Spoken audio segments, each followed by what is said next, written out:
Good morning shallow. നിങ്ങൾക്കെല്ലാവർക്കും സമാധാനം. പ്രിയ ദൈവമക്കളെ, നിങ്ങളെല്ലാവരും സുഖവും ശുഭമായിരിക്കുന്ന കർത്താവിൽ വിശ്വസിക്കുന്നു. ഈ പ്രഭാത സമയം നിങ്ങൾക്കേവർക്കും ക്രിസ്തുയേശുവിൽ സ്നേഹവന്ദനം. 107 സങ്കീർത്തനം അതിൻ്റെ 7-ാമത്തെ വാക്യം. അവർ പാർപ്പാൻ തക്ക പട്ടണത്തിൽ ചെല്ലേണ്ടതിന് അവൻ അവരെ ചൊവ്വയുള്ള വഴിയിൽ നടത്തി. അതായത് ഇസ്രായേൽ മക്കൾ മിസ്രൈമിൽ നിന്നും കനാൻ ദേശത്തേക്ക് യാത്ര ചെയ്യുമ്പോൾ അവരുടെ ജീവിതത്തിൽ നിരവധി പ്രശ്നങ്ങൾ ഉണ്ടായിരുന്നു. അവർ മരുഭൂമിയിൽ കൂടെ അവർ നടക്കേണ്ടി വന്നു. നിർജ്ജന പ്രദേശത്തു കൂടി അവർക്ക് പോകേണ്ടി വന്നു. അവർക്ക് ഭക്ഷണവും വെള്ളത്തിൻ്റെയും ആവശ്യങ്ങൾ വേണ്ടി വന്നു. പലപ്പോഴും അവർ പല ഘട്ടങ്ങളിൽ കൂടെ അവർ കടന്നുപോയി. അവർ തന്നെ പറയുന്നുണ്ട്, ഈ പട്ടണം, ഈ യാത്ര പാർക്കുവാൻ തക്കവണ്ണമുള്ള ഒരു നല്ല ക്രമീകരണമല്ല. എന്നാൽ അവരറിഞ്ഞില്ല അതിൻ്റെ അവസാനം എന്താണെന്നുള്ളത്. പലപ്പോഴും ജീവിതത്തിൽ ചില കാര്യങ്ങൾ എടുത്തു വയ്ക്കുമ്പോൾ, ചിലപ്പോൾ നാം മുൻപോട്ട് പോകുമ്പോൾ നമ്മൾ അറിയുന്നില്ല ഈ പ്രതിസന്ധികളും ഈ പ്രതികൂലങ്ങളും ഈ വെല്ലുവിളികളും ഈ പരിശോധനകളും എന്തുകൊണ്ടാണ് എൻ്റെയും നിങ്ങളുടെയും ജീവിതത്തിൽ കടന്നു വരുന്നെന്നുള്ളത്. എന്നാൽ ശ്രദ്ധിക്കണമേ ദൈവമക്കളെ, സ്തോത്രം. ചിലപ്പോൾ വിശപ്പുണ്ടാകാം, ചിലപ്പോൾ ദാഹമുണ്ടാകാം, ചിലപ്പോൾ വഴി അടഞ്ഞു വന്നു തുടങ്ങാം, ചിലപ്പോൾ സ്തോത്രം എല്ലാം പ്രതികൂലം ആയെന്ന് കടന്നു വരാം. എന്നാൽ ഇതിൻ്റെയൊക്കെ നടുവിൽ ഒരു ദൈവത്തിൻ്റെ അത്ഭുതകരമായ പ്രവൃത്തി ഉണ്ട് എന്നുള്ളത് നാം നമ്മുടെ യാത്രയിൽ മനസ്സിലാക്കണം. നമ്മുടെ യാത്ര ചെന്നെത്തുന്നത് ഒരു നല്ല ഒരു ഡെസ്റ്റിനേഷൻ പോയിന്റിലേക്കാണ്. അതായത് ഇവരെ എത്തിക്കുവാൻ ദൈവം ഇവരെ ഇറക്കി തിരിച്ചത് മിസ്രൈം എന്ന അടിമ നുഖത്തിൻ്റെ കീഴിൽ നിന്നും അവരെ വിടിവിച്ച് അവരെ കനാനിലേക്ക് കൊണ്ടുപോവുകയാണ്. അവരെ ദീർഘദൂര യാത്രയിലാണ് കർത്താവ് അവരെ നടത്തിക്കൊണ്ടുപോകുന്നത്. എന്നാൽ ദൂരം കുറവാണ് എങ്കിലും അവർ ഏകദേശം 40 വർഷത്തിലധികമായിട്ട് അവർ നടന്ന് പരിചയിക്കേണ്ടി വന്നു. കാരണം അതവരുടെ ജീവിതത്തിൻ്റെ ചില സ്വഭാവങ്ങൾ കൊണ്ട് അത് നീണ്ടു പോകുവാൻ തക്കവണ്ണം ഇടയായി തീർന്നു. നമ്മുടെ ജീവിതത്തിൽ പലപ്പോഴും കർത്താവിനുള്ള അനുസരണം നമ്മൾ എത്രത്തോളം പ്രാപിക്കുമോ അത്രത്തോളം വേഗത്തിൽ നമുക്ക് എത്തേണ്ട സ്ഥലത്ത് എത്തിച്ചേരുവാനിടയായി തീരും.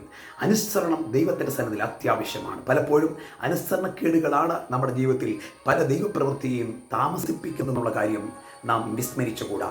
സ്തോത്രം. നാം പ്രാർത്ഥിക്കുന്നുണ്ടാകാം, ഉപവസിക്കുന്നുണ്ടാകാം, നമ്മൾ പല കാര്യങ്ങൾ കർത്താവിൻ്റെ നാമത്തിന് വേണ്ടി ചെയ്യുന്നുണ്ടാകാം. എന്നാൽ പലപ്പോഴും കർത്താവ് പറയുന്നത് അനുസരിക്കാത്തവരായി നാം മാറിപ്പോകാറുണ്ട്.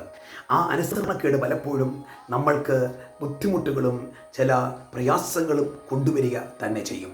എന്നാൽ തിരിച്ചറിയുക, കർത്താവ് പറയുന്നത് അതുപോലെ അനുസരിക്കുവാൻ നാം തയ്യാറായാൽ വേഗത്തിൽ ദൈവത്തിൻ്റെ പ്രവൃത്തി നമ്മുടെ ജീവിതത്തിൽ കാണുവാൻ തക്കവണ്ണം ഇടയായിത്തീരും. അവിടെ പറയുന്നു, 5-ാം വാക്യം പറയുന്നു, അവർ വിശന്നും ദാഹിച്ചും ഇരുന്നു, അവരുടെ പ്രാണൻ അവരുടെ ഉള്ളിൽ തളർന്നുപോയി. അതായത് അവർ വിശന്നു, അവർക്ക് ദാഹിച്ചു, അവരുടെ ഉള്ളിൽ അവരുടെ മനസ്സ് തളർന്നു പോയതായിട്ട് പറയുന്നു. തളർന്നു പോകുന്ന ചില മനസ്സുകൾ നമ്മുടെ ജീവിതത്തിൽ ഉണ്ടാകാം. നമ്മുടെ പ്രാണൻ തളർന്നു പോകുന്ന അനുഭവങ്ങൾ ഉണ്ടാകാം. ജീവിതത്തിൻ്റെതായി മുൻപോട്ടുള്ള യാത്രയിൽ, ജീവിതത്തിൻ്റെതായി മുൻപോട്ടുള്ള ഓട്ടത്തിൽ പലപ്പോഴും ക്ഷീണങ്ങൾ വരാം. പ്രാണൻ ക്ഷീണിച്ചു പോകാം. ഒരു പക്ഷെങ്കിൽ എന്തുകൊണ്ടാണ് ദൈവമേ ഈ രോഗം എനിക്ക് വന്നത്, എന്തുകൊണ്ടാണ് എനിക്ക് സൗഖ്യം ലഭിക്കാത്തത്, എന്തുകൊണ്ടാണ് എൻ്റെ ജീവിതത്തിൽ ഇങ്ങനെയൊക്കെ കാര്യങ്ങൾ സംഭവിച്ചു വരുന്നതെന്ന് നാം ഒരു പക്ഷെങ്കിൽ ആരോടും പറയാതെ നമ്മുടെ ഉള്ളിൽ പ്രാണൻ തളരുന്ന ചില സമയങ്ങൾ കാണാം. ഇന്ന് ഈ പ്രഭാതത്തിൽ എന്നെ കേൾക്കുന്ന എൻ്റെ വാത്സല്യ സഹോദരങ്ങളോട് സ്നേഹത്തോടെ ഞാൻ പറയാം, നിങ്ങളുടെ പ്രാണൻ തളർന്നു പോകരുത്. നിങ്ങൾ കർത്താവിൽ വിശ്വസിക്കണം, കർത്താവിൽ നിങ്ങൾ ഉറയ്ക്കണം. നിങ്ങളെ വിളിച്ചിറക്കിയവൻ ആരാണ്? മിസ്രൈമിൽ നിന്ന് ഇസ്രായേൽ മക്കളെ വിളിച്ചിറക്കിയവൻ യഹോവയായ ദൈവമാണെങ്കിൽ നിങ്ങളെ പാപത്തിൻ്റെ പിടിയിൽ നിന്നും എല്ലാവിധമായ ദോഷങ്ങളിൽ നിന്നും വിടിവിച്ച് ഈ രക്ഷയിലേക്ക് കൊണ്ടുവന്ന കർത്താവ് സ്നേഹനിധിയായവനല്ലേ? ആ കർത്താവ് നിങ്ങളെ വഴിയിൽ ഉപേക്ഷിക്കുമെന്ന് നിങ്ങൾ കരുതുന്നുണ്ടോ? ഒരിക്കലും കർത്താവ് വഴിയിൽ നിങ്ങളെ ഉപേക്ഷിക്കത്തില്ല.